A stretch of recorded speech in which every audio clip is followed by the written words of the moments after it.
नमस्कार, आप देख रहे हैं राष्ट्र धर्म और मैं हूं आपके साथ चंद्रशेखर त्रिशूल। काली मां पर विवादित बयानों को लेकर सियासत गर्म है। इसके केंद्र में खासतौर से बंगाल है। राज्य में देवी का खास महत्व है।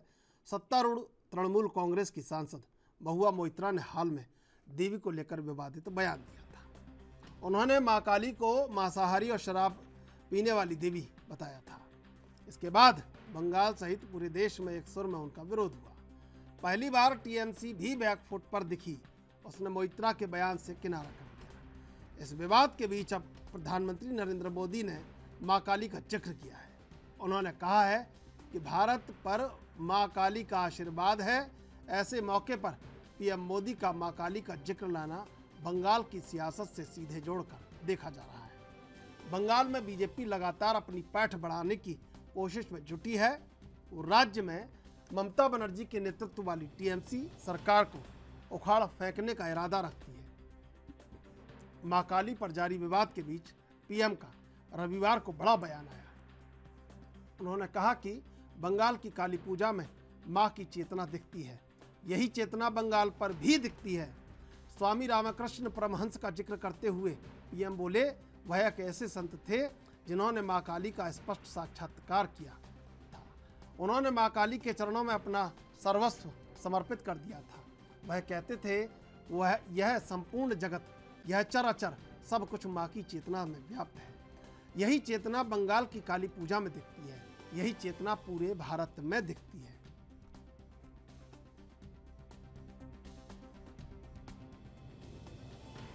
स्वामी रामकृष्ण परमहंस एक ऐसे संत थे जिन्होंने मां काली का स्पष्ट साक्षात्कार किया था, जिन्होंने मां काली के चरणों में अपना सर्वस्व समर्पित कर दिया था।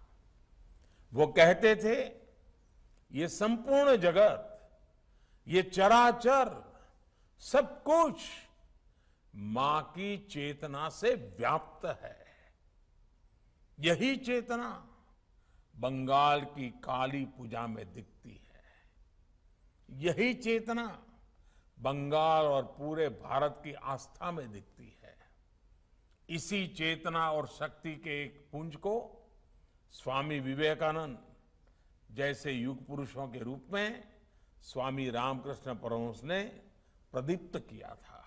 जब आस्था इतनी पवित्र होती है तो शक्ति साक्षात हमारा पथ प्रदर्शन करती है। इसलिए मां काली का वो असीम आशीर्वाद हमेशा भारत के साथ है। भारत इसी आध्यात्मिक ऊर्जा को लेकर आज विश्व कल्याण की भावना से आगे। प्रधानमंत्री के इस बयान पर आज चर्चा करेंगे। हमारे साथ 3 मेहमान इस समय मौजूद हैं। आनंद सवारिया, नेता बीजेपी, संजय चक्रवर्ती, नेता टीएमसी, रजा रिजवी, राजनीतिक विश्लेषक। आप तीनों का स्वागत है एनवी न्यूज पर। सबसे पहले आनंद सवारिया जी, आपके पास आएंगे।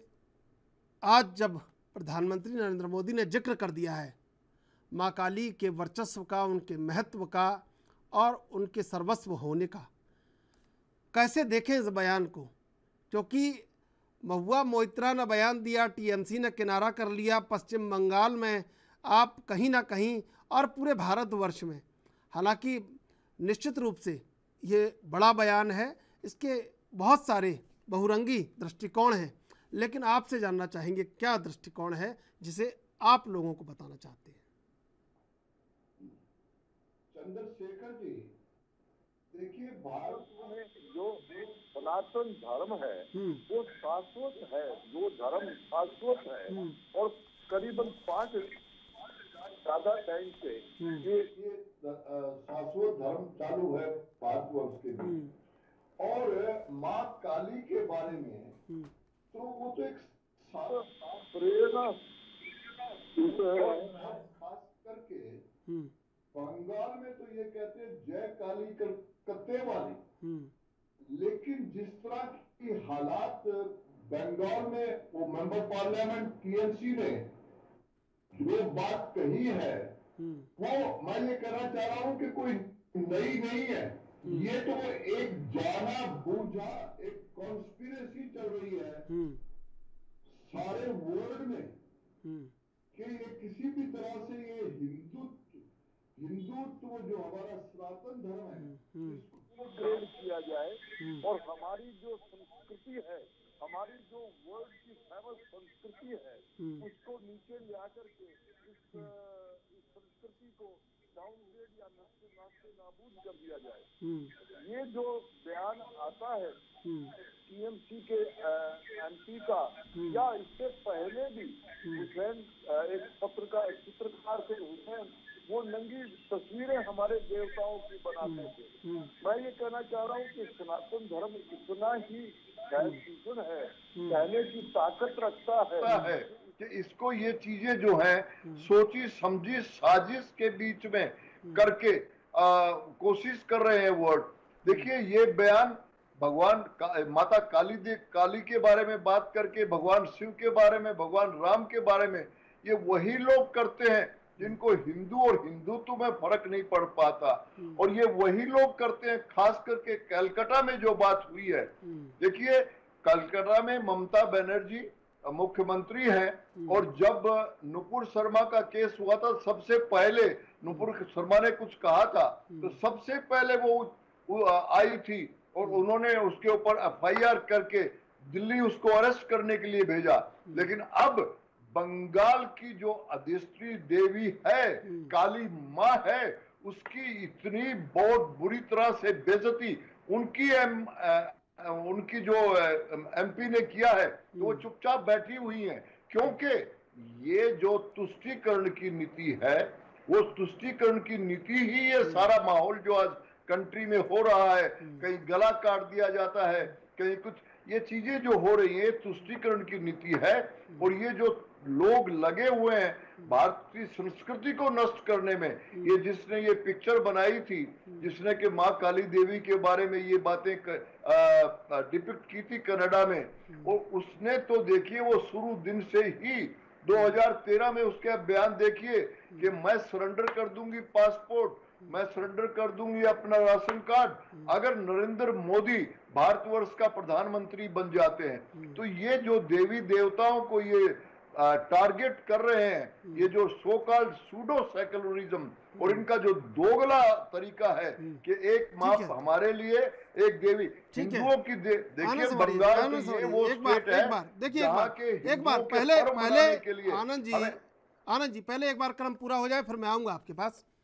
संजय जी कैसे देखते हैं, प्रधानमंत्री ने बयान दिया है और माँ काली के सर्वस्व और वर्चस्व दोनों के बारे में बताया है, और एक तरफ टीएमसी है जो महुआ मोइत्रा के बयान को कहीं भी गंभीरता से नहीं ले रही है। वहाँ ममता बनर्जी ने भी कह दिया है कि इस बयान से कोई लेना देना नहीं है, उसके बाद भी महुआ मोइत्रा कहीं पीछे हटती नहीं दिख रही है।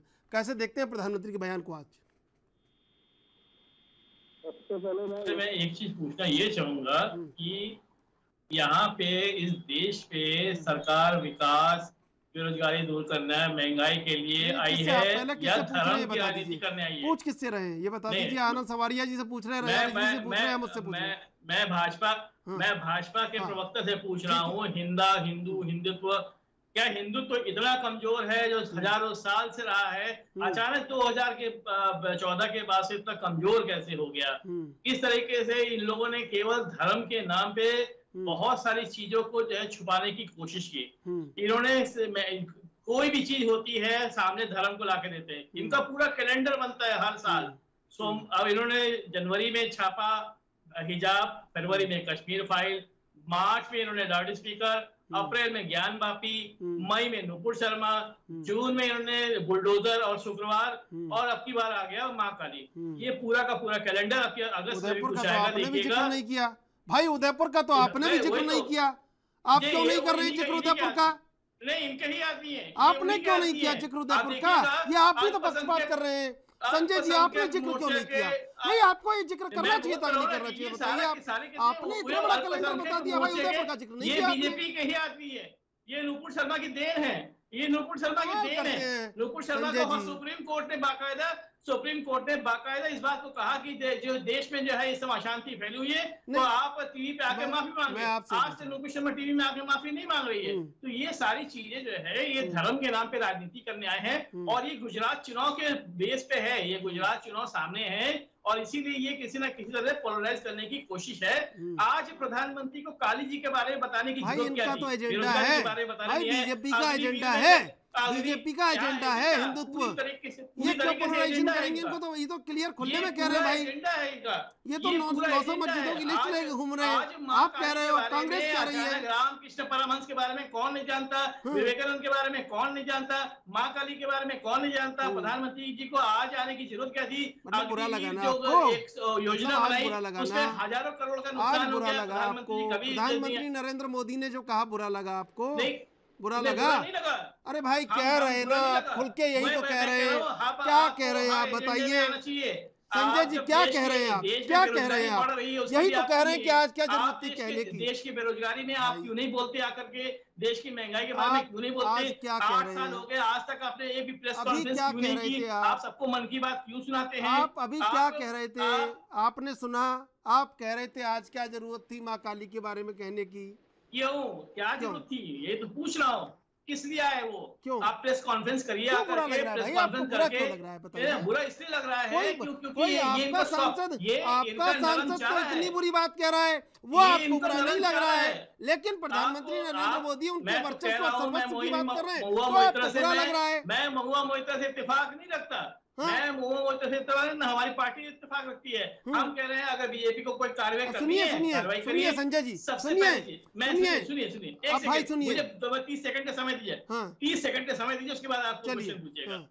सबसे पहले 26 मई को जब जो है नुपुर शर्मा ने विवादित बयान दिया, इन्होंने मुस्लिम कंट्रीज के दबाव में आकर के 28 तारीख को उनको बर्खास्त कर दिया। ठीक है, विश्व गुरु दबाव में आ गए। अब ये विश्व गुरु दबाव कनाडा में क्यों नहीं बना रहे हैं कि जाकर के वहां से लीना जी को जो जिन्होंने ये बवाल खड़ा किया है, आप कह रहे हैं ना लीना जी, ये जानबूझ करके नहीं कर रहे हैं, ये जानबूझ करके नहीं कर रहे हैं। ये चाहते तो कनाडा गवर्नमेंट से जो है क्यों लीना जी हो गई है वो खड़ा किया है भाई? एक महिला जो माँ काली का अपमान करती है वो आपके लीना जी हो गई है, और उदयपुर का आप जिक्र नहीं कर रहे। चलिए मैं आऊंगा आपके पास, मैं आऊंगा आपके पास संजय जी। अब संजय जी सुन लीजिए भाई, सुन लीजिए संजय जी। अब मैं मैं सवाल नहीं पूछूंगा आनंद सवारिया जी से, मैं सवाल पूछूंगा राजा रिजवी जी से। जो आपने कहा, जो आनंद सवारिया जी ने कहा, मैं उसका विश्लेषण पूछूंगा। राजा रिजवी जी, आपने सुना होगा कि जब जिक्र कर रहे थे संजय चक्रवर्ती तमाम घटनाओं का, पूरे कैलेंडर का, तब उदयपुर का जिक्र नहीं किया। और जो आनंद सवारिया जी ने कहा, मैं दोनों का विश्लेषण आपसे जानना चाहूँगा कि आखिर चल क्या रहा है भाई? जिक्र जो करना है उसमें भी पक्षपात हो रहा है। और कल जो महुआ मोहित्रा ने कहा था, मान लीजिए बीते हुए दिनों में वो बुरा नहीं लगा, लेकिन आज प्रधानमंत्री ने जो कह दिया वो बुरा लग रहा है संजय चक्रवर्ती को, टीएमसी को। ऐसा क्या है? देखिए चंद्रशेखर जी, ऐसा है कि हमारे सम्मानित साथी ने भी जो बताया कि सनातन धर्म जो है वो बहुत पुराना है। ये सही है कि सनातन धर्म बहुत पुराना है और बहुत ही पायस है और बहुत ही पवित्र है। और हिंदू जो है या हिंदुत्व जो है वो एक वे ऑफ लाइफ है, एक जिंदगी जीने का सलीका है, एक अच्छी जिंदगी जीने का तरीका है। तो अब आप देखिए कि दुनिया सृष्टि चली कैसे। हम अगर मुसलमान हैं तो हम कहेंगे ये दुनिया हजरत आदम से चली है, ईसाई कहेगा एडम से चली है, कोई कहेगा मनु से चली है। तो हमारी अगर मैथोलॉजी लेंगे तो हमारे हिसाब से, मैं मुस्लिम परिवार से आता हूँ, इसलिए अगर हमारे उससे पूछेंगे तो मैं कहूँगा कि हजरत आदम जब इस दुनिया में सबसे पहले आए और हजरत हव्वा, उनसे दोनों का मिलन हुआ मक्के के अंदर, और उसके बाद उसकी सृष्टि बनना शुरू हो गई। फिर हजरत शीस आए, फिर कई पैगंबर आते चले गए, और 1,24,000 पैगंबर आए। लेकिन कुरान शरीफ में खाली 26-27 पैगंबरों का नाम है। तो हमारा ये कहना है कि जो भगवान राम है ये भी एक प्रॉफिट हैं, और ये मुसलमानों को मानना चाहिए, क्योंकि उनके कुरान शरीफ में खाली 26-27 ही प्रॉफिट का नाम है। लेकिन गिनती में बताया गया है कि 1,24,000 पैगंबर आए। तो सनातन धर्म जरूर पुराना है, लेकिन अगर आदम से सृष्टि चल रही है तो हमें लगता है कि हजरत आदम ही सबसे पुराना जो है वो है मेरे हिसाब से। तो वो सनातन धर्म से पहले ही आ गया आदम, क्योंकि आदम सनातन धर्म आता चला गया। अब बात जो काली जी की है, आप देखिए कि बंगाल के अंदर जो है वो काली माँ की ज्यादा पूजा होती थी। जब रामलीला सजती थी और भगवान राम जो है, क्योंकि मैं तो लखनऊ में रह रहा हूँ, लेकिन रहने वाला मैं गोंडा का हूँ, और जब रामलीला होती थी तो मैं रामलीला मैदान में जाकर के रामलीला को बड़े चाव से देखता था।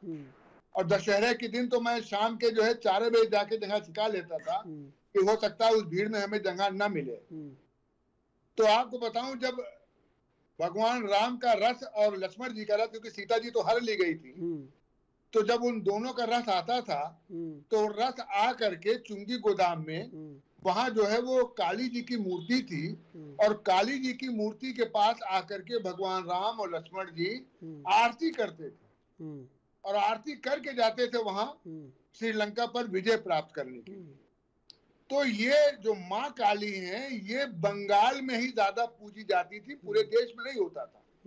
लेकिन धीरे धीरे प्रचलन, जब से ये एक त्योहार साथ में पड़ने लगा 20-25 साल से, मुहर्रम और काली जी की दुर्गा पूजा, तो फिर दुर्गा पूजा ज्यादा से ज्यादा स्थानों पे होने लगा, और ताजिया भी जाहिर से हर चौक पे रखा जाता था।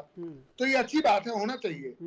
तो काली जी की पूजा, और देखिए प्रधानमंत्री कब क्या कहेंगे, कब कहेंगे, ये हमारा सोचने का प्रश्न नहीं है कि हम सोचे कि प्रधानमंत्री कोई नुपुर पे बोलना चाहिए, प्रधानमंत्री को फलाना पे बोलना चाहिए। वो प्रधानमंत्री मेरे कहने से नहीं बोलेंगे, और ये हमें अपनी सोच बनानी भी नहीं चाहिए कि प्रधानमंत्री को कहना चाहिए था, क्यों नहीं कहा। प्रधानमंत्री हैं देश के, उनके पास बहुत काम है, देश के काम है, विदेश के काम है, उनको दुनिया भी देखना है, उनका अपना देश भी देखना है, प्रदेश भी देखना है। जब उनको जो समझ में आएगा, आज काली जी के बारे में अगर बोले वो, तो जाहिर सी बात है काली जी की पूजा जो होती है, और वो पूजा बहुत सकारात्मक पूजा होती है। तो उन्होंने जो बात कही है, किसी को बहुत नजरअंदाज करने की जरूरत नहीं, उन्होंने बहुत अच्छी बात कही है। लेकिन संजय जी तो कह रहे हैं ना कि आज क्यों बोला, आज क्यों बोला, और लोग सब जानते हैं, रामकृष्ण परमहंस को भी जानते हैं, सब माँ काली को भी जानते हैं। आज क्यों बोला, आज क्यों बोला भाई, यही तो है ना संजय जी, संजय जी यही तो है, आप कह रहे हैं आज क्यों बोला। बिल्कुल बिल्कुल बिल्कुल, मैं सही कह रहा हूँ, मैं अभी भी बोल रहा हूँ आज क्यों बोला। मैं तो कह रहा हूँ सिंपल वे से आप कनाडा गवर्नमेंट से जो है, जिन्होंने इस तरीके से अश्लील फिल्म बनाई है, उसको जो है प्रत्यारोपण करवाइए अपने देश में, उसको सजा दीजिए। ये है असली प्रधानमंत्री का काम, न कि आज हमें काली जी के बारे में भाषण देना है। हमें सबको पता है कि रामकृष्ण परमहंस कौन थे, हमें पता है विवेकानंद कौन थे, काली जी की पूजा कहाँ पे होती है, ठीक है।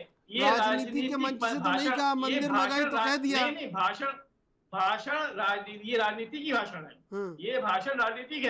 असली राजनीति अगर करनी होती तो सिंपल वे से कनाडा से उसको मंगवा करके, लीना जी को मंगवा करके उसको पनिश करते।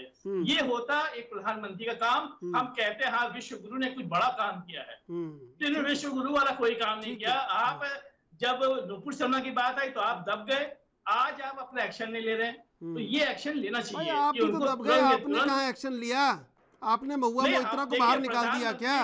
प्रधानमंत्री आपने महुआ मोइत्रा के खिलाफ क्या एक्शन लिया? आपने क्या एक्शन लिया संजय जी, क्या एक्शन लिया? हमने तो संजय जी, पार्टी की अध्यक्ष ने, पार्टी की राष्ट्रीय अध्यक्ष ने, पार्टी की संरक्षक ने ये कह दिया कि भाई ये गलत है। हमारी क्या लिया आपने एक्शन? हमारी एक्शन, इसमें एक्शन वाली बात नहीं है। एक्शन लेना है तो सरकार ले, लोग ले, FIR दर्ज कराए। अगर उन्होंने कुछ गलत किया है FIR दर्ज कराए, सुप्रीम कोर्ट जाए, हाई कोर्ट जाए। यही तो हम पूछ रहे हैं ना, हमारे मैंने क्यों बोला ना कि ये देश के लोगों के ऊपर है। आप जाइए ना, सबके लिए कार्यकर्ता है, कानून सबके लिए। TMC की कार्यकर्ता है, TMC की MP, आप कह रहे हैं देश के ऊपर है। हमें इस उनके भाषण से हमें कोई लेना देना नहीं है, उनके निजी विचार हो सकते हैं और ये निजी विचार रखने का हक सबको होता है। आनंद सवारिया जी कुछ कहना चाह लेकिन रहे हैं। ये ठीक है, आनंद सवारिया जी कुछ कहना चाह रहे हैं। जी आनंद जी। जी चंद्रशेखर जी, मैं संजय जी का जवाब दे रहा हूं कि प्रधानमंत्री जी ने आज क्यों बोला। आज प्रधानमंत्री जी श्री परमहंस रामकृष्ण परमहंस जी की जन्म शताब्दी के फंक्शन में गए थे और उन स्वामी जी को माता काली का साक्षात दर्शन हुआ था। उस परिप्रेक्ष्य में माननीय प्रधानमंत्री नरेंद्र मोदी जी ने आज बात की है तो इनको चुभ गई। 2 दिन पहले इनके एमपी ने जो इतनी गंदी बात की है काली माँ के बारे में, उसको ये इनको चुभ नहीं रही है। मैं पूछना चाह रहा हूं इनके मुख्यमंत्री ममता जी से कि जब वो हमारी प्रवक्ता ने, बीजेपी प्रवक्ता ने कुछ बोल दिया था तो उसके बाद उन्होंने बंगाल से पुलिस भेजी थी दिल्ली में। आज कहां है? आज टीएमसी की नेता, टीएमसी की मुख्यमंत्री, जिसकी जिम्मेवारी है कि मैं कहता हूं सब धर्मों का सम्मान बराबर होना चाहिए, सारे धर्म हमारे लिए। मैं आज बकरीद की भी आप सब लोग को मुबारकबाद देना चाहता हूं। अभी मेरे भाई ने बहुत अच्छी तरह से विश्लेषण किया, तो हमें हर एक धर्म का सम्मान करना पड़ेगा। लेकिन ये संजय जैसे लोग जो हैं, वो जो कि अलगाववादी या जो कि शैडो सेकुलरिज्म, सिर्फ वोट की पॉलिटिक्स करते हैं, उनको प्रधानमंत्री जी का बयान बुरा लगेगा बट मोहित मित्रा का बयान गलत नहीं लगेगा। क्यों नहीं आप उसको देखिए। अब हिंदू समाज उठ पड़ा है। अब आपके वो जो सैनिक की ताकत थी वो अनफ हो गई। वो ममता बनर्जी को देखिए, हम लोग कोई रामनवमी का फंक्शन, कोई दुर्गाष्टमी का, हम हाई कोर्ट से परमिशन लेकर के आते हैं, तब जाके हमें अलाउ कर दिया जाता है। वैसे तो ममता बनर्जी इलेक्शन के दौरान में इतने मंत्र पढ़ती रहती है, तो आप महुआ मित्रा को कब अरेस्ट कर रहे हो? आप तो मुख्यमंत्री हो वहां के, आपने यही कह दिया कि हमारे को कोई साथ नहीं है। आप मुख्यमंत्री है, आपकी सरकार चल रही है वहां पे, आपकी एमपी है वो कोई छोटा मोटा ऐसा गहरा आदमी नहीं है। आप एक्शन कम लेंगे। मैंने बता दिया कि माननीय प्रधानमंत्री जी ने आज इस कारण से ये बोला, माता काली जी का जिक्र किया, और माता काली जो है भारत की। आनंद जी मैं आपसे जवाब लूंगा, लेकिन इससे पहले लेंगे एक छोटा सा ब्रेक के बाद फिर हाजिर होंगे।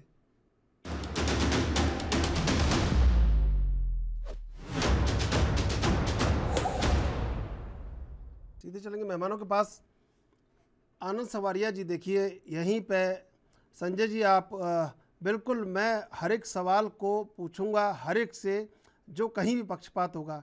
देखिए आपने इतने बड़े कैलेंडर का जिक्र किया लेकिन कहीं उदयपुर का जिक्र नहीं किया, और आपने कहा कि प्रधानमंत्री को आज बोलने की क्या ज़रूरत थी। लोगों ने उस दिन नहीं पूछा जब चुनावी मंच पे ममता बनर्जी ने कहा था ओम जयंती मंगला काली भद्रकाली कपालिनी दुर्गा क्षमा सेवा धात्री सुहासोदन नमस्तुते, तब तो नहीं पूछा लोगों ने।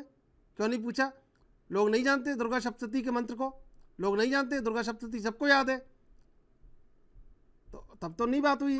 अब आज आप कह रहे हैं कि धार्मिक कोई यात्रा पर उन्होंने बोल दिया कि भाई माँ काली का जिक्र क्यों किया, तो ये क्या लगता है? बात तो ये, हाँ मैं आता हूँ, मुझे थोड़ा सा बोलने का मौका दीजिए। जो उन्होंने है दुर्गा स्तुति क्यों किया था, पहली चीज तो क्या है कि जब बीजेपी लगातार इल्जाम लगा रही थी कि वो ममता बनर्जी नहीं, ममता बेगम और ये मेहरुन्निसा दुनिया जहां की चीजों को नाम ले लेकर जो है, क्योंकि वो इलेक्शन के टाइम पे उसको बदनाम करने की कोशिश की रही थी कि ये मुस्लिम पक्षधर है ऐसा, क्योंकि ये धार्मिक कार्ड खेलना इनका जन्म सिद्ध अधिकार हो चुका है।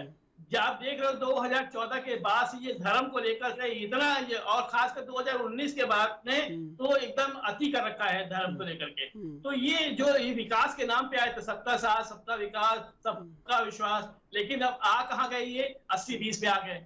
अब ये क्या है कि अब इनकी कहानी 80-20 पे चल रही है। अब ये सिंपल वे से ये कोशिश कर रहे हैं कि किसी तरीके से एक धर्म को दबाया जाए और हिंदुत्व को निकाला जाए। आप देखोगे काली जी के नाम पे 50 रुपए गैस सिलेंडर बढ़ा दिया। अब वो गैस सिलेंडर का पैसा वो दब गया, क्यों? क्योंकि हिंदू सबसे बड़ा मुद्दा सामने आके खड़ा हो गया। महंगाई पे बात नहीं करते आकर के, बेरोजगारी पे बात नहीं करते, विकास पे बात नहीं करते। जिस मुद्दे पर ये सरकार बनाया, आप जो आरोप लगा रहे हो, मैं रजा रिजवी से पूछ लूं क्या? अब फिर आप कहोगे राजा रिजवी जी भाजपा ही है कि क्या है? पूछ लूं क्या? पूछ लूं राजा रिजवी जी, राजा रिजवी जी क्या वाकई में मुसलमानों को दबा रही है क्या बीजेपी? भाई ऐसा है, ये इनको महसूस हो रहा होगा। अभी मैं आपको बता रहा हूं कि मैं विधानसभा में था और अभी मुख्यमंत्री का जो पहला सत्र चला है जीतने के बाद, उस सत्र में उन्होंने बहुत साफ कहा कि साहब 18 और 19% जो लोग हैं हमारे राज्य में, हमारी जो योजनाएं चली, चाहे उज्ज्वला योजना हो, चाहे वो किसान सम्मान निधि योजना हो, चाहे वो प्रधानमंत्री आवास योजना हो, हमने 35% दिया मुसलमानों को। और ये देखिए, ये बिल्कुल सही बात है चंद्रशेखर जी, इस बात को आप मानिएगा या ना मानिएगा, लेकिन मैं इस बात को कहना चाहता हूँ कि भारतीय जनता पार्टी मुसलमानों को वोट मांगती नहीं है। आप दे दीजिए, कोई ऐसी बात नहीं है। लेकिन जब सत्ता में वो आ जाती है तो सत्ता में आने के बाद वो दोरंगी नहीं करती। अगर उसको योजना जो चलानी है तो खाद्यान्न योजना में हमें पूरे प्रदेश में कहीं शिकायत नहीं आई राजा रिजवी जी कि फलाना मुसलमान को नहीं मिला। राजा रिजवी जी नाम थोड़े बदला आपने, राजा रिजवी है ना बचपन से। हाँ संजय जी पूछ लीजिए भाई, पूछ लीजिए तो पूछ लीजिए भाई, तो कहीं अब इनके अंदर क्या है मुझे क्या पता, पूछ लीजिए। मुसलमान दबा हुआ है, इनसे पूछिए, इनसे पूछिए क्या 80-20 का नारा नहीं लगाया था? 80-20 का नारा लगा था कि नहीं लगा था? लगाया था इलेक्शन के समय। पूछ लीजिए ना भाई, सीधे पूछ लीजिए ना। राजा रिजवी से पूछने में आपको क्या लग रहा है? मैंने सीधे पूछ लिया भाई, मैंने सीधे पूछ लिया संजय जी, मैंने साफ शब्दों में मैं चंद्रशेखर जी दोबारा पूछ लूं, आपसे बात करूंगा, मैं आपसे बात करूंगा। नहीं दबा होता तो भारतीय जनता पार्टी के जो वोट के परसेंटेज 4 से 8 जा रहे हैं, 8 से 9 जा रहे हैं, 9 से 12 जा रहे हैं, किसी राज्य में 15 जा रहे हैं, तो ये दबा भी है और वोट बढ़ भी रहा है। रामपुर जहां 53% मुसलमान है और जहां जो है वो 46% हमारा हिंदू भाई है, वहां भारतीय जनता पार्टी जीत जाना इस बात का सबूत है कि मुसलमान दबाया जा रहा है। योगी आदित्यनाथ ने कहा, बोलिए भाई बोलिए, दोनों सीट जब जीती, दोनों सीट जीतने के बाद योगी आदित्यनाथ ने कहा, अपनी स्पीच में कहा, मैं लोक भवन में था, कि रामपुर और आजमगढ़ ये हमारी सीट नहीं थी और मैं समझ रहा था मैं नहीं जीत पाऊंगा, लेकिन वहां के कार्यकर्ताओं ने और वहां के जो वोटर हैं उन्होंने हमको मदद की है और हम जो योजनाएं चला रहे थे अब हम और योजनाएं वहां चलाएंगे। हमको उस तबके का वोट भी मिला है जो तबके ने हमें वोट नहीं दिया। तो मतलब कहीं ना कहीं ये महसूस हुआ मुख्यमंत्री को कि भाई रामपुर और आजमगढ़ जीते हैं तो कहीं ना कहीं मुसलमानों ने हमें वोट दिया है, इसलिए हम वहां जीते, ऐसा नहीं है। तो मकसद कहने का है कि मुसलमान दबाया जा रहा है, वोट का प्रतिशत बढ़ रहा है, ये मैं समझ पा रहा हूँ। अब कोई राजनीतिक विश्लेषक ऐसा निकल जाता है तो क्या करें आप बताइए? हर बार आपके संग ये हर बार होता है। पहले प्रभात त्रिपाठी निकल गए थे, आज राजा रिजवी निकल गए हैं। बताइए क्या हम क्या करें? मैं सिंपल वैसे नहीं, अब देखिए कह भी रहे, देखिए राजा रिजवी जी कह भी रहे भाई, सुन लीजिए कह रहे हैं, क्या कह रहे हैं?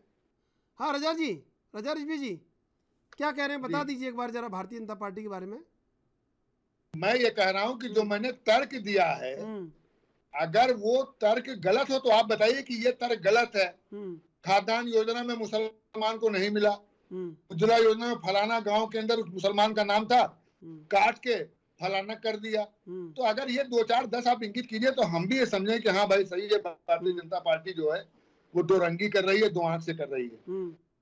मैं फिर एक बार आपसे पूछना चाहता हूँ कि चुनाव के समय 80-20 का नारा उठा था या नहीं था? सरकार बनने के बाद सरकार तब दो रंगी नहीं कर सकती, क्योंकि अगर सड़क बन रहा है तो मुसलमान के घर के सामने गड्ढा नहीं खोदा जा सकता है।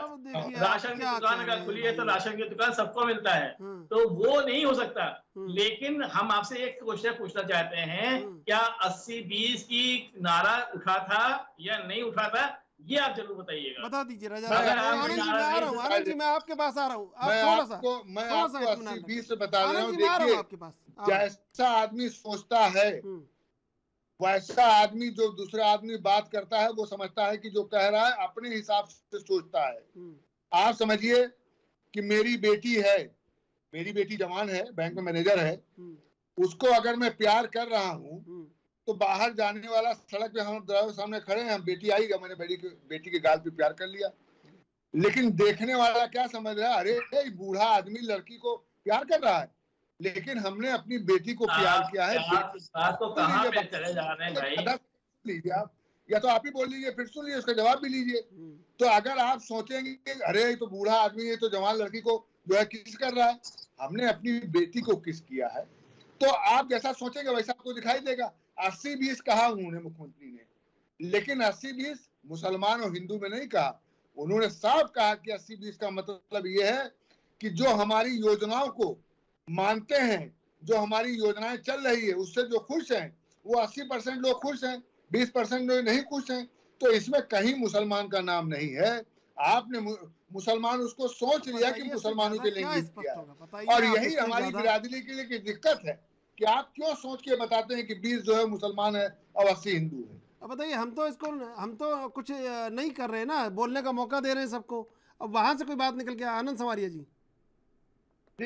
देखिए चंद्रशेखर जी, रजवी जी राजनीतिक विश्लेषक है, ये बीजेपी के प्रवक्ता नहीं है, बीजेपी के नेता नहीं है, सुलझे हुए विचारक है और वो विश्लेषक है, वो राजनीति को समझते हैं। लेकिन संजय जी को मैं क्या कहूं, इनका तो रवैया दोगला है, और जो भी ये काम करते हैं उसमें दोगलापन दिखाते हैं। मैंने कभी नहीं कहा ममता बनर्जी दुर्गा सप्तमी क्यों बोल रहे थे, मैं ये कहना चाह रहा हूं, और आपने सही सवाल पूछा कि तब तो संजय जी ने नई धर्म की बात की। संजय जी, मैंने ये पूछना चाहता हूं, आप इस चैनल के माध्यम से, फेमस एएनबी चैनल के माध्यम से आपसे पूछना चाहता हूं कि आप ममता बनर्जी को कब कहोगे कि महुआ को एफआईआर करके अरेस्ट करो, जिस तरह से उन्होंने बीजेपी के प्रवक्ता के ऊपर कलकत्ता से भेजी थी। अरे सुनिए, ज्यादा चुप रहिए, दोगली बातें मत कीजिए। अब जो बॉम्बे भेजी थी आपने, दोगली बातें मत करिए। आप लोग वो आदमी हो तो 26 मई को आएगा, आपका समय आएगा, आपको मैं बिल्कुल जवाब लूंगा। मैं आपका संजय जी बिल्कुल जवाब लूंगा। सुन लीजिए भाई एक बार। आनंद जी आपको आप भी भाषा पे थोड़ा सा, भाषा पे संयम रखिए। देखिए राजनीतिक विषय है, लेकिन व्यक्तिगत कुछ नहीं होना चाहिए, मेरा ये मानना है। रजवी जी ने जो बताया, देखिए वो कोई राजनीति, वो कोई पॉलिटिकल पार्टी के आदमी नहीं है, और आपकी तो मनसा एक ही होता है कि जब हिंदू लोग कोई काम करते हैं, हिंदू का जो आप लोगों ने विरोध करना है, हिंदुत्व का विरोध करना है, बिकॉज आपको वोट जो है हिंदुत्व के विरोध करने में ही मिलता है। हमने जब आयुष्मान भारत लगाई थी, गरीबों के लिए एक योजना लेकर के आए थे, तो सबसे पहले ममता बनर्जी ने इसको रोका था कि ये मैं अपने यहाँ नहीं होने दूंगी। मैं ये कहना चाह रहा हूं कि मैंने आपको जवाब दे दिया कि प्रधानमंत्री जी ने आज क्यों कहा माता दुर्गा, माता काली के बारे में आज जो बातचीत हुई है। अब आप बता दीजिए ना कि आपका एक्शन क्या होने वाला है। वो जो आपकी एमपी ने कितने भद्दे शब्दों में, जो इस देवी आपकी भी है, और वो तो काले कलकत्ता वाली को कहते हैं, उसके बारे में ऐसे करेंगे आप, तो उसके बारे में क्या एक्शन ले रहे हैं। हमारे चंद्रशेखर जी भी पूछ रहे हैं, मैं भी एक राजनीतिक होने के नाते पूछना चाहता हूं, तो आप बताइए ना उसके बारे में। आप गोलमोल करके हम तो देखिए जो हम पूछ रहे हैं वो देश की जनता जो कहती है वो सवाल आप तक पहुंचाते हैं, और जो आप कहते हैं वो जवाब आपको जनता सुन लेती है। जनता ये पूछ रही है कि ठीक है नुपुर शर्मा के बारे में बीजेपी कर रही है, वो बीजेपी जनता जानती है, लेकिन आप जो महुआ मोइत्रा के संग कर रहे हैं, या महुआ मोइत्रा को शेल्टर कर रहे हैं या संरक्षण कर रहे हैं, वो भी जनता पूछ रही है। भाई ये बता दीजिए, जनता जानती है कि नुपुर शर्मा को बीजेपी क्या कर रही है, कितनी सुरक्षा दे रही है, कितना संरक्षण दे रही है, लेकिन अब जनता ये भी जानना चाहती है कि महुआ मोइत्रा ने इतनी बड़ी बात बोल दी, ममता बनर्जी ने विरोध जता दिया, उसके बाद भी कहीं कुछ दिख ही नहीं रहा है। ये जनता जानना चाहती देखिए, है। पहली जनता जानना चाहती है, मैं फिर बोल रहा हूँ कि हम लोगों के पार्टी ने पहले ही किनारा कर लिया कि हमें महुआ मोइत्रा से हमें कोई मतलब नहीं है, वो उनका बयान है, वो निजी बयान है। अब ये जनता पे डिपेंड करता है या भाजपा पे डिपेंड करता है या केंद्र सरकार पे डिपेंड करता है कि वो क्या एक्शन लेती है। तो वो एक्शन को लेने से पहले नुपुर शर्मा पे एक्शन ले, पहले उनको गिरफ्तार करें। आज तक 1.5 महीने से ऊपर हो गए, नुपुर शर्मा गिरफ्तार नहीं हुई, सुप्रीम कोर्ट के आदेश के बावजूद नहीं गिरफ्तार हुई। सुप्रीम कोर्ट ने बाकायदा बोला हुआ था कि नुपुर शर्मा को टीवी पे आकर के माफी मांगनी चाहिए, तो वहां पे भी उन्होंने शर्तें रखवा दी। तो आज तक तो नुपुर शर्मा को भी गिरफ्तार नहीं कर पाए, ठीक है। और हम तो एक ही जगह पे सरकार है हमारी, इनकी तो तमाम जगह पे सरकारें हैं। तो ये जाकर के FIR कराए, सुप्रीम कोर्ट में जाए, हाई कोर्ट में जाकर के, इनके पास तो सारे दरवाजे खुले हैं। आपके पास तो सुप्रीम कोर्ट भी है, हाई कोर्ट है, आपके पास पुलिस है, आपके पास कानून है, ED है, CBI है, जाइए ना जाकर के गिरफ्तार करवाइए उनको जाकर के। हमारी तरफ से हमें कोई आपत्ति नहीं होगी, आप कानून के हिसाब से कार्रवाई करिए। अच्छा, ये देखिए आनंद सवारिया जी, क्योंकि हम आनंद सवारिया जी देखिए ये कह रहे हैं संजय जी कि भाई आप कर लीजिए, हम तो उसमें खुश हैं। नहीं, मैं वही तो मैं संजय जी से पूछना चाहता हूं। तो मुख्यमंत्री तो आपका है संजय जी, आप कहना चाह रहे हैं कि जो सेंट्रल गवर्नमेंट कुछ ये स्टेट सब्जेक्ट जो आपका, जो मैं कहना चाह रहा हूं कि इन चीजों से आप बच नहीं सकते, आपको जवाब देना पड़ेगा। ED और जो ये बात आप कह रहे हैं सुप्रीम कोर्ट मेरा है, और आप गलत बयानी फिर कर रहे हैं। वो शर्मा के नुपुर शर्मा में सुप्रीम कोर्ट ने कोई आदेश नहीं दिया कि वो आके माफी मांगे। ये गलत बयानी आप एक इम्पोर्टेंट नेशनल टीवी के ऊपर मत कीजिएगा। टीवी पे के सामने एक छोटा एक मुद्दा था, सिर्फ सारी FIR केस के आदेश नहीं है कि वो माफी मांगिए। हम तो ये कहना चाह रहे हैं कि आपकी जो TMC की MP है उसको आप कब एक्शन करने वाले? आपने कहा कि ED लगा दीजिए, ये ED हमारे, आपने कहा कि सुप्रीम कोर्ट हमारे पास है, ये तो आपका विचार है। नहीं, आपके पास नहीं है, करते हैं। नहीं, सुप्रीम कोर्ट आप जा सकते हैं, नहीं, कभी भी प्रॉब्लम होती है, आप जाइए वहां पे,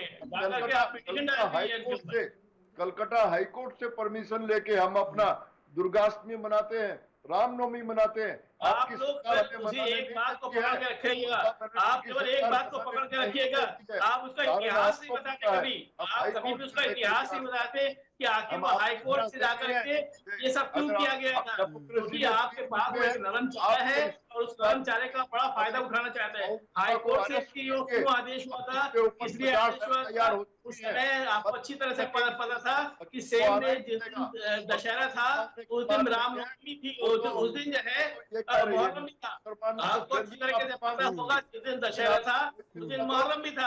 और जो मैंने कहा आपको इसी बात लेकर के वहाँ पे सिर्फ ममता दीदी ने एक व्यवस्था बनाई हुई थी, जिसकी वजह से आप हाईकोर्ट है, आप उसको लेकर के बार हर डिबेट में जाकर के खड़े होते हैं, हिंदू मुसलमान। अरे आप लोग विकास के बारे में बात नहीं करेंगे, आप जो है महंगाई के बारे में बात नहीं करेंगे, आप जो है आपको एक दूसरे की बात सुन लीजिए। बेरोजगारी, महंगाई, विकास के बारे में बात नहीं। आनंद जी एक बार सुन लीजिए भाई संजय जी को। संजय जी इत्मीनान से अब आप आनंद सवारिया जी से कुछ पूछना चाह रहे हैं, पूछ लीजिए। मैंने उनको रोक दिया है, आप कुछ पूछना चाह रहे हैं, पूछ लीजिए, बोलिए। मैं सिंपल वैसे ये पूछना चाहता हूँ, जो 2014 में जो इन्होंने अपना बनाया था कि 100 स्मार्ट सिटी बनाएंगे, वो कहाँ है? इन्होंने कहा था काला धन वापस लाएंगे, वो कहाँ है? इन्होंने कहा था हवाई चप्पल पहनने वाला जो है हवाई जहाज से बैठेगा, कहाँ है? इन्होंने 282 गांव जो है गोद में लिए थे, वो कहाँ है? इन्होंने कहा था जो बेरोजगारी हर साल 2 करोड़ लोगों को रोजगार देंगे, वो कहाँ है? इनका कोई भी एक मुद्दा बता दीजिए जो इन्होंने विकास के नाम पे, डेवलपमेंट के नाम पे जो लेकर के आए थे, उसके अलावा कोई भी एक मुद्दा बता दीजिए जो लेकर। ये धर्म के नाम पर पूरी तरीके से सरकार चल रही है, सिर्फ और सिर्फ पोलराइजेशन करने की बात चल रही है और कुछ नहीं। मैंने सिर्फ कैलेंडर पूरा 8 महीने का कैलेंडर आपको गिरा दिया ये हर महीने एक नया मुद्दा उठता है, और मैं अगस्त के महीने में फिर आपके साथ आऊंगा, बैठूंगा, तो अगस्त में फिर कोई एक नया मुद्दा आएगा। अगस्त में तो ये सबसे तय बड़ा बात है, अगस्त में तो सबसे बड़ा मुद्दा देशभक्ति है भाई। अगस्त में तो सबसे बड़ा मुद्दा देशभक्ति देशभक्ति तो सबसे बड़ा अलग मुद्दा है, ही वो तो देशभक्ति अलग है, वो तो देश के लिए है। ये बीजेपी का एजेंडा अलग से आएगा कुछ, आप वो देखिएगा, बीजेपी का एजेंडा अलग से आएगा। आनंद जी, मुद्दा मैं एक रजा ठंडा पड़ता है, जी दूसरा आ रहा हूँ आगे खड़ा आपके हो पास, जाता है। मैं आ रहा हूँ आपके पास, एक बार आनंद सवारिया जी से जवाब ले लूँ। आनंद जी। जी नहीं, मैं संजय जी को बताना चाह रहा हूँ, इनका जो सवाल मेरे से पूछा है उसका जवाब मैं पहले ही दे चुका। उस वक्त ये सुन नहीं रहे थे, बिकॉज ये धारा प्रवाही बोले जा रहे थे, क्योंकि इनमें सुनने की ताकत नहीं है। ये तो सवाल करके भाग लेते हैं। ये जो भगवान हमारे इष्ट देवताओं की बेइज्जती करने को आप उस अनएम्प्लॉयमेंट, वो काला धन की बात करते हैं। आप लोग की सोच बहुत ही क्या कहते हैं, संकीर्ण सोच है। आज का जो मुद्दा है, आज का जो डिस्कशन है, माँ काली के बारे में है। माँ काली जो सारे हमारे भारतवर्ष को चला रही है। आपकी सोच बहुत संकीर्ण है, मैं ये बताना चाहता हूँ। और संकीर्ण है, इसकी वजह से ही आप लोग सिमटते जा रहे हैं। भारतीय जनता जो है इस वक्त समझ गई है आप कहाँ माँ काली के अपमान को काले धन के साथ जोड़ रहे हैं। आप लोगों, अरे सुनने की आपकी ताकत, मैं ये जवाब आपको पहले दे चुका था, और अब चंद्रशेखर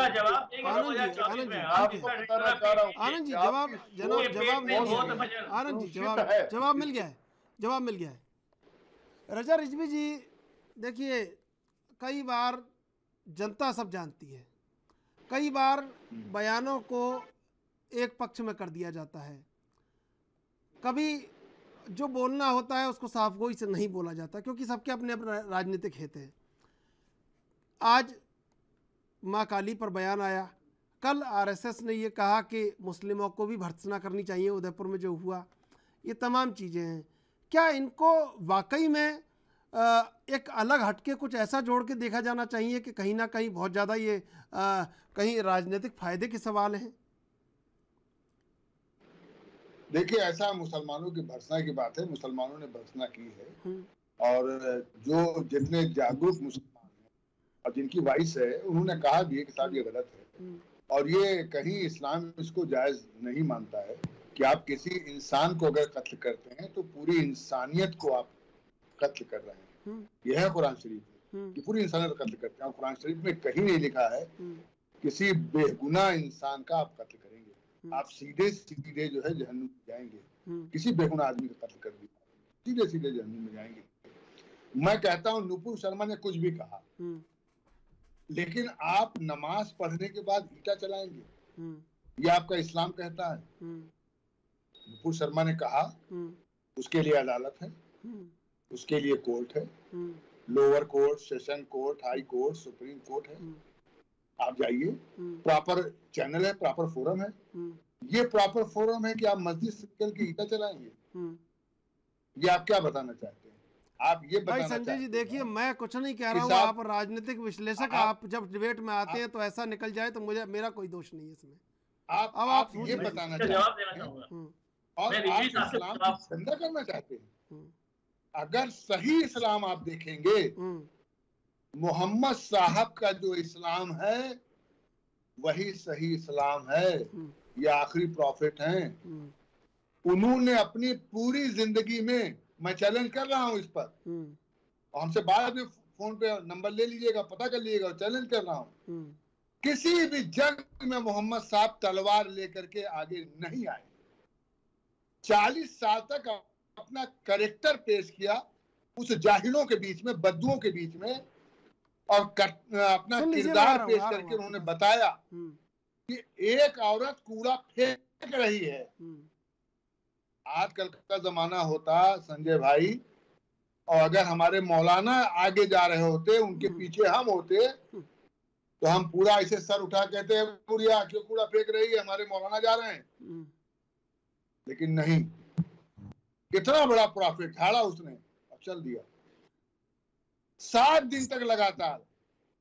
अगर रास्ता वो बदल देते तो कल आने वाला मुवर्रिख और राइटर यही लिखता कि मोहम्मद साहब जो है अपना दीन फैला रहे थे और एक बुढ़िया ने कूड़ा फेंका और रास्ता बदल दिया।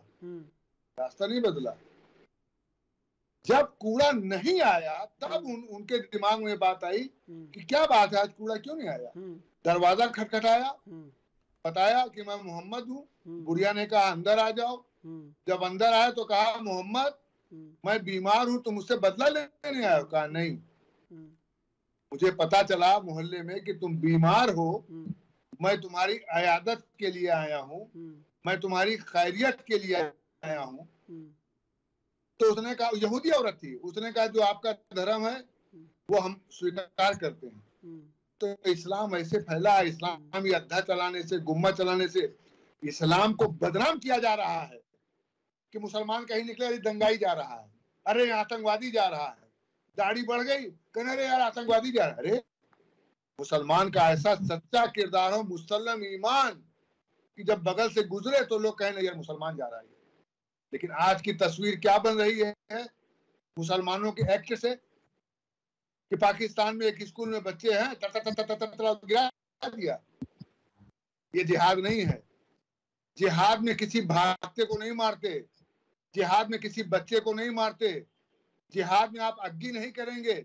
जिहाद का मतलब है कोई तलवार चलाएगा तो आप पहले ढाल पे रोकेंगे फिर दूसरा करेंगे, ये है जिहाद। जिहाद का मतलब नहीं है बच्चों को तत्तर मार दिए। ये साफ साफ आतंकवादी है, ये आतंकवादी है, ये आतंकवादियों का काम किया हुआ है। और दुनिया का सबसे बड़ा आतंकवादी जो है वो यजीद है, जिसने करबला के मैदान में इमाम हुसैन को 3 दिन का भूखा प्यासा शहीद कर दिया और 6 महीने बच्चे को पानी मांगते रहे, पानी नहीं दिया, तीर चला दिया।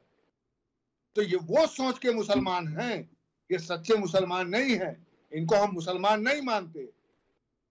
मोहम्मद साहब के ऊपर कह दिया, जिसके ऊपर कूड़ा पड़ रहा था वो झाड़ रहा था उन पर कह दिया तो हम मस्जिद से निकल जाएंगे।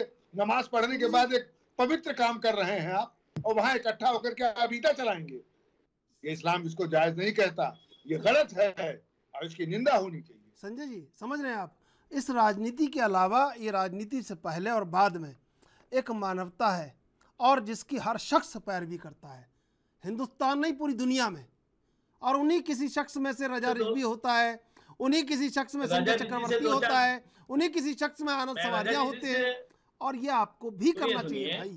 चंद्रशेखर जी 2-4 सवाल मैं रजा रिजवी से पूछ सकता हूँ? हाँ बिल्कुल पूछिए, 2-4 नहीं, एक सवाल पूछ लीजिए, एक चीज बताइए। आप दे दूंगा। नहीं, मैं आप ही के बारे में पूछने वाला हूँ। अभी आपने जो बात कही मैं उसी संदर्भ पूछ रहा। अभी आपने कहा कि ये इस्लाम नहीं है कि लोग ईंटें लेकर के मस्जिद में जा रहे हैं नमाज पढ़ने के लिए। तो क्या आप ईंटें लेकर के मस्जिद जाते हैं या आपके साथी के लोग ईंटें लेकर मस्जिद में जाते हैं? मस्जिद में जाते हैं मतलब आप ईंटें लेकर के लोग मस्जिद में जाते हैं, उसके बाद दंगा फैलाते हैं, यही तो बात बोली आपने। तो क्या आप ईंटें लेकर मस्जिद में जाते हैं या आपके साथी को ईंटें लेकर मस्जिद में जाता है? नहीं, मस्जिद में जाता हूँ, नमाज मस्जिद। आप नहीं, आपके साथ भी कोई बहुत सारे लोग जाते होंगे। तो क्या वो मस्जिद क्या ईंटा रखने की एक जगह है? क्या कोई जगह नहीं? That's it. यही मैं पूछना चाहता हूँ, यही बोलना चाहता हूँ कि मस्जिद कोई जगह नहीं जहाँ पे ईंटा रखा जाता हो। मस्जिद कोई ऐसी जगह नहीं, वहाँ इबादत होती है, वहाँ पे इबादत होती है। और जब जुमे का नमाज होता है तो बाकायदा उस समय पुलिस का प्रोटेक्शन था, पुलिस लगी हुई थी, ड्रोन कैमरा चल रहा था। तो इसका मतलब कोई भी मस्जिद में गया था तो वो ईंटा लेकर के नहीं गया था, कोई भी मुस्लिम नहीं गया था। एक भी मुसलमान जो है ईंटा लेकर के मस्जिद में नहीं गया था, क्योंकि वो नमाज पढ़ने गए थे। और मस्जिद के अंदर ईंटा नहीं रखा हुआ था, क्योंकि बाकायदा ड्रोन ने बाकायदा चेक किया हुआ था। तो फिर ईंटेबाजी हुई कहाँ से? किसने ये साजिश रची? कौन थे वो लोग जो इन्होंने ईंटें बरसाए? बाद में जैसे नमाज खत्म हुआ, मुस्लिम पक्ष नहीं थे, मुस्लिमों ने हाथ में ईंटा लेकर के वो ना मस्जिद में गए थे ना ईंटा लेकर के मस्जिद से बाहर निकले। मुस्लिम पक्ष को बदनाम करने की कोशिश की गई है। ये कुछ साजिश करता है, ये कुछ साजिश करता है। कौन था जो ये साजिश करता है, जो मुसलमानों को बदनाम करने की कोशिश कर रहे हैं, ये साजिश करता है। और भीड़ में शामिल होकर के इन्होंने ईंटेबाजी की, इतने पुख्ता तौर पे कह रहे हैं और भड़काया। आप इतने पुख्ता तौर पे कह रहे हैं, बता दीजिए ना कौन था फिर? संजय जी की बात में ही जवाब ले लेता हूँ संजय जी से। संजय जी जो आप ये कह रहे हैं आ रहा हूँ, 1 मिनट। ईटा बस आधे सेकंड में बात कहूंगा चंद्रशेखर जी, इनकी बात का जवाब देना बहुत जरूरी है। संजय जी ने कहा कि ऐसा है कि ईटा जो है वो मुसलमानों ने नहीं चलाया, किसी और ने चलाया, ये आपका आशय है ना? नहीं, मैं कह रहा हूँ साजिश है ये, मैंने ये नहीं कहा किसी और ने चलाया, मैंने कहा साजिश है ये। देखिए वो पूछ रहे हैं आप, जवाब दे दीजिए। नहीं तो यही है ना कि वहां जो ईटा चलाया, मस्जिद में ईटा नहीं था, ये तो मैं भी कहता हूँ। आपका कहना है कि मस्जिद में ईटा नहीं था तो ये मुसलमान ने नहीं चलाया, किसी और ने चलाया, साजिश है। मैंने ये भी नहीं कहा मुसलमान ने नहीं चलाया भाई।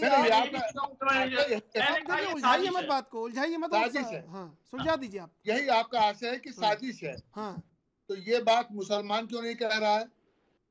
किसी मुसलमान ने ये बात कहीं निकाल के नहीं कि ऐसा हमें फंसाया जा रहा है। आज भी मौलवी साहब ने ये बात बोली है कि ये सर कलम करने का ये आदेश ये हिंदुस्तान का नहीं है, ये पाकिस्तान से आया हुआ है। आज ही बोला है, आपको पता होगा नमाज खत्म होने के बाद आज ही जो है बरेलवी के मौलवी ने ये बात कही है कि ये सर कलम करने वाला आदेश ये हम लोग का नहीं होता है, ये पाकिस्तान से आया है। ये पाकिस्तान की तरफ से हिंदुस्तान में प्यार मोहब्बत, क्योंकि हिंदू मुसलमान एक साथ रहते हैं, प्यार मोहब्बत के साथ हम लोग रहते हैं। ये कहीं नहीं होता है, कहीं नहीं होता है।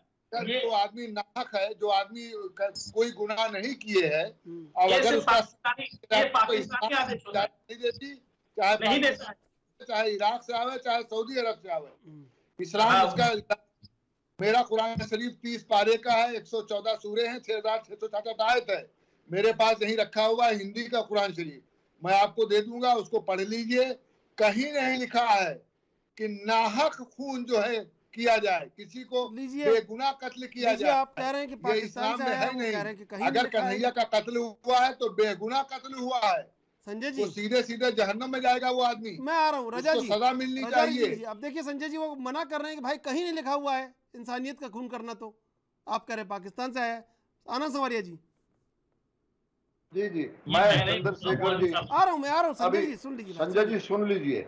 संजय जी को देखिए, अभी रजा साहब ने कितनी खूबसूरत तरीके से कुरान के बारे में और इंसानियत के बारे में बताया, लेकिन इनकी मानसिकता देखिए टीएमसी के प्रवक्ता का, कि उनसे ही सवाल जवाब पूछ रहे हैं और जो चीज झूठ है वो उनके रजा जी के मुंह में डालने की कोशिश करते हैं। आज का मुद्दा सिर्फ आपकी एमपी का है जिसने मां काली का निरादर किया है, और उस निरादर का आप एक्शन ले ना ले, उसके अगेंस्ट 50 एफआईआर हो चुकी है, आप उसको अरेस्ट ना करिए।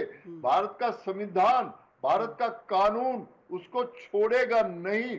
अब भारतवर्ष का, हिंदुस्तान का नागरिक खड़ा हो गया है, आपकी झूठी बातों में फंसने वाला नहीं है। अब रजा जी ने इंसानियत के बारे में कितनी अच्छी तरह से आपको समझाने की कोशिश की, और आप हर एक चीज को लेके आके आते हैं कि ये तो सब एक कॉन्स्पिरेसी रही है।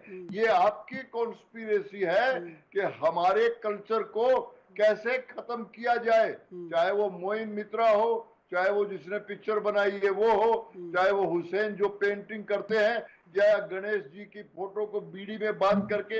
ये मानसिकता आपकी है, और इसके बारे में पूरे संसार में 5-6 तरह के लोग, आप जैसे जो अलगाववादी लोग हैं, वो इसी बात पे लगे हुए हैं कि किसी तरह से भी भारतवर्ष को अनस्टेबल कर दिया जाए। पर भारतवर्ष के नागरिक, चाहे वो मुसलमान हो, चाहे वो हिंदू हो, चाहे वो सिख हो, वो भारतवासी हैं। वो आपके नेफेरियस डिजाइन को अब सक्सेस नहीं होने देंगे। अब भारतवर्ष में एक ऐसी सरकार है जिसके लिए सब बराबर हैं। ये आपकी तरह के लोग नहीं है कि तुष्टीकरण करने के। अभी रजा जी ने बताया कि सारी स्कीम सबके लिए बराबर फायदेमंद होती है। तो हमारे जो भारतवर्ष के मुसलमान भाई हैं, वो भी भारतवर्ष की प्रोग्रेस के लिए, भारतवर्ष के डेवलपमेंट में उतने ही लिलायित हैं। सिर्फ आप लोग, कुछ लोग जो तुष्टीकरण की कर रहे हैं, उनको छोड़ करके जो 500-600 लोग हैं, वो माओवादी हैं, कम्युनिस्ट हैं, टेररिस्ट ग्रुप हैं, खालिस्तानी हैं, उन लोगों को छोड़ के बाकी सारे भारतवर्ष के लोग इर्रेस्पेक्टिव ऑफ रिलीजन, बट सारे रिलीजन को रेस्पेक्ट होनी चाहिए, पूरी तरह से रेस्पेक्ट होनी चाहिए। किसी का भी हक नहीं बनता है कि वो किसी भी रिलीजन के ऊपर और देवी देवताओं के ऊपर। और कलकत्ता की तो माँ इस देवी है काली माई, और काली माता के ऊपर जिस तरह की आपने बात की है, मैं कह भी नहीं सकता, एक हिंदू होने के नाते कह भी नहीं सकता कि काली माई जो है शराब पीती है, मीट खाती है। आप लोगों को चाहिए अपना थोड़ा सुधार करिए। आप भी भारतीय हैं, भारत का ही नमक खाते हैं, भारत में ही रहते हैं। भारत के उत्थान की बात करिए, तुष्टीकरण की बात। ये सरकारें आती है चली जाती हैं, आने वाले समय में भारत की जनता आपको इस अपमान का बदला कोर्ट तो देंगे ही, मोइन मित्रा को भी देंगे, टीएमसी को भी इसका जवाब देना पड़ेगा। बिल्कुल बिल्कुल। आनंद संवरिया जी समय समाप्त हो रहा है। आनंद संवरिया जी समय समाप्त हो रहा है। आनंद संवरिया जी, संजय चक्रवर्ती जी, रजा रिजवी जी, आप तीनों का धन्यवाद डिबेट पे जुड़ने के लिए। एक शेर है कि क्यों ऐसा हो नहीं सकता दोनों की बात चल जाए, इधर से आंधी चल जाए उधर से दिया जल जाए। लेकिन राजनीति है कि ना आंधी चलने देती है ना दिया जलने देती है, और सिर्फ अपने फायदे के लिए लोगों का इस्तेमाल करना चाहती है। अब देखना यह होगा कि आने वाले वक्त में जनता इसको कितना समझ पाएगी। बहरहाल देश विदेश की ताज़ा तरीन खबरों के लिए आप देखते रहिए एएन न्यूज़।